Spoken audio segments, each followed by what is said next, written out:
সুপ্রভাত বন্ধুরা, আজ সকাল সকাল আপনাদেরকে একটা ভেন্ডি গাছ চারা দিয়েছি, সেটা বসানোর পদ্ধতি দেখাবো।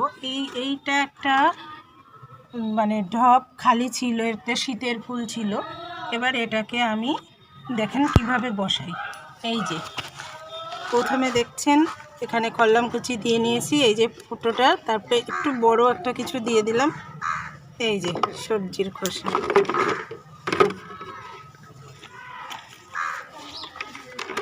শুকনো এগুলো পালং শাক নষ্ট হয়ে গেছে, এগুলো তুলে ফেলেছি। এই যে আমি সব কাজ হাত দিয়েই করি, এইগুলো দিয়ে তুলতে গেলে দেরি হয় বলে আমি হাত দিয়েই করি।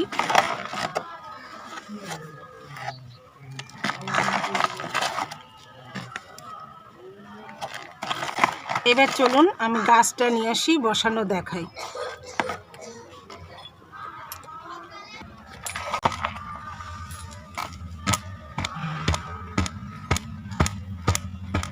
মাটিটা সেট করার জন্য আমি এটা একটু চেপে চেপে, আর এই যে ওগুলো হচ্ছে এগুলো ফেলে দেব, দিয়ে আর একটু ফ্রেশ মাটি দিয়ে দেব।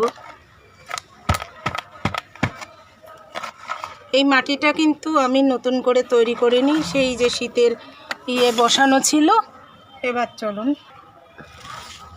দেখুন, এই ক্যারেটটার মতো আমি ভেন্ডির চারা বসিয়েছিলাম, একটু বড়ই হয়ে গেছে, আরও ছোট হলে ভালো হতো। কি সুন্দর চারা হয়েছে, এগুলো গায়ে গায়ে লেগে গেছে। এবার এর মধ্যে থেকে একটা চারা আমি খুব আলতো করে তুলে নেব, যাতে গোড়াটা ক্ষতিগ্রস্ত না হয়। এই যে আর একটা চারাও তুলে নিই।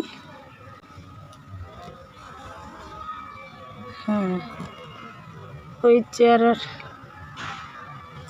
ব্যাস, চলুন এবার এটা বসাই। এই যে এইখানে আমি এটা বসিয়ে দিচ্ছি, সুন্দর করে মাঝ বরাবর দিয়ে আরও কিছু মাটি দিয়ে দেব।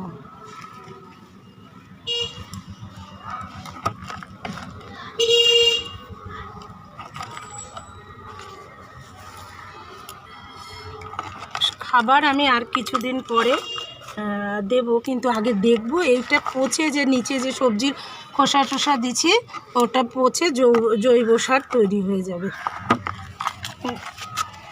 যখন এতে ভেন্ডি ধরবে আমি আপনাদেরকে দেখাবো। এবার এটা কিছুদিন ছায়াযুক্ত স্থানে রেখে দেব। চলুন এটা ছায়াযুক্ত স্থানে রাখি। ভালো থাকবেন সবাই, আর সাবস্ক্রাইব করে, কমেন্ট করে, শেয়ার করে পাশে থাকবেন।